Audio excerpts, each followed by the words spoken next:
একমাত্র ভারতীয় জনতা পার্টির অন্তর্দ্বয়দের নিয়ে চিন্তা করে। আর অন্তর্দ্বয় ব্যক্তি পর্যন্ত সরকারের প্রতিটি প্রকল্প পৌঁছে দেবে নারীরা। সাংগঠনিক স্তর থেকে শুরু করে প্রশাসনিক স্তরে যে সমস্ত মহিলারা রয়েছেন, তাদের হাত ধরেই সমাজের অন্তর্দ্বয় ব্যক্তি পর্যন্ত সমস্ত জনকল্যাণমুখী কাজগুলি পৌঁছানোর লক্ষ্যে কাজ করে চলেছে মহিলা মোর্চা। রবিবার বিজেপির ঋষ্যমুখ মণ্ডল মহিলা মোর্চা আয়োজিত এক সাংগঠনিক বৈঠকে উপস্থিত থেকে এমনটাই বললেন প্রদেশ মহিলা মোর্চা সভানেত্রী মিমি মজুমদার। প্রসঙ্গত, মার্চ 3 দিন ব্যাপী বিলাক জেলা সফরে রয়েছেন প্রদেশ মহিলা মোর্চার সভানেত্রী মিমি মজুমদার। রবিবার সফরের দ্বিতীয় দিনে ঋষ্যমুখ মণ্ডল মহিলা মোর্চার মহিলাদের নিয়ে এক সাংগঠনিক বৈঠকে মিলিত হন তিনি। এই দিনের এই বৈঠকে নারী ক্ষমতায়নে প্রধানমন্ত্রী নরেন্দ্র মোদীর গৃহীত নানান পদক্ষেপ এবং প্রধানমন্ত্রীর নির্দেশিত পথে চালিত হয়ে রাজ্যের মুখ্যমন্ত্রী প্রফেসর ডক্টর মানিক সাহার গৃহীত নানান উদ্যোগ নিয়ে সবিস্তারে আলোচনা করেন মিমি মজুমদার। এদিন সাংবাদিকদের মুখোমুখি হয়ে তিনি বলেন, চলতি বছরে কেন্দ্রীয় বাজেটে মহিলাদের কল্যাণে 4.42 কোটি টাকা বরাদ্দ করা হয়েছে। সেই দিশায় চালিত হয়ে রাজ্যেও 2025 থেকে 26 অর্থবর্ষের বাজেটে নারী ক্ষমতায়নের জন্য বেশ কিছু বিষয় যুক্ত করা হয়েছে, যা বিগত সময়ের তুলনায় অনেকটাই এগিয়ে। সেন্ট্রাল থেকে শুরু করে, কেন্দ্র থেকে শুরু করে রাজ্য সরকার কিন্তু সেইভাবেই কিন্তু আমরা চলছি।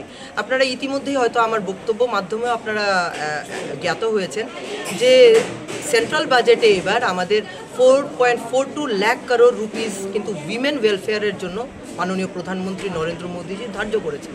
এবং সেইভাবে কিন্তু ত্রিপুরা রাজ্যের সরকারেরও কিন্তু এই যে বাজেট আমরা দেখেছি, অনেকটা কিন্তু নারীদেরকে ক্ষমতায়ন করার বাজেট, হ্যাঁ, যেটা আমরা বিগত সময়ের থেকে কিন্তু অনেকটাই হাই। যেমন লাস্ট ইয়ারের বাজেটের থেকেও আমাদের ভারতীয় জনতা পার্টির লাস্ট ইয়ারের যে বাজেট ছিল, এখান থেকে কিন্তু 20% হাইক এই বছরের বাজেটে। মেয়েদেরকে স্কুটি দেওয়া হচ্ছে, যারা বিশিষ্টভাবে যারা পড়াশোনার মধ্যে উত্তীর্ণ হচ্ছে ওদেরকে আগে দেখা গেছে সাইকেল শুধু বিতরণ করা হচ্ছে, এখন সেই জায়গাতে পৌঁছে গেছে যে আমরা স্কুটি বিতরণও করছি। এবং এরই মধ্যে আমাদের মাননীয় ন্যাশনাল প্রেসিডেন্ট জেপি নাড্ডা মহোদয়ও ত্রিপুরা রাজ্যে ছিলেন এবং সেখানে উনি ঘোষণা করেছেন যে বিপিএলভুক্ত পরিবারের কন্যা সন্তানকে কিন্তু সরকারের পক্ষ থেকে 50,000 বন্ড দেবে যখন থেকে ওরা জন্মগ্রহণ করবে। এবং একটা বয়স প্রাপ্ত হওয়ার পরে সেই বন্ডটা ওরা নিজেরাই সেটাকে ওরা কি করতে চায় সেইভাবে ওরা সেটা পাবে। মুদ্রণ দিদিতে এটা কিন্তু একটা বিশদ পরিমাণে একটা সাড়া দিচ্ছে পুরো দেশব্যাপী। এটা কিন্তু একটা নরেন্দ্র মোদীজির একটা ভিশন। মহিলাদেরকে দেখুন, পৌরাণিক সময় থেকে দেখেছি আমরা ভারতবর্ষে কীভাবে ভারত মাতা হিসাবে আমরা ভারত মাতাকে মাতা হিসেবে আমরা গণ্য করি। বিভিন্ন দেবদেবীদের আমাদের বসবাস এবং ঋষ্যমুখে আজকেও আমি বড়মার পুজো দিয়েই কিন্তু এই কার্যক্রম শুরু করেছি। তো সেখানে আমি বলতে চাইবো যে প্রত্যেকটা জায়গাতে নারী কল্যাণমুখী যত রকমের প্রযুক্তি বা যত রকমের সেই যে ভাবনা চিন্তা প্রত্যেকটাই কিন্তু আমাদের মাননীয় প্রধানমন্ত্রী নরেন্দ্র মোদীজি করছেন এবং আমাদের ভারতীয় জনতা পার্টির সরকার, সেই সেন্ট্রালেই হোক এবং আমাদের রাজ্য প্রফেসর ডক্টর মানিক শাহ মুখ্যমন্ত্রীর দ্বারা কিন্তু সেই জিনিসটা হচ্ছে।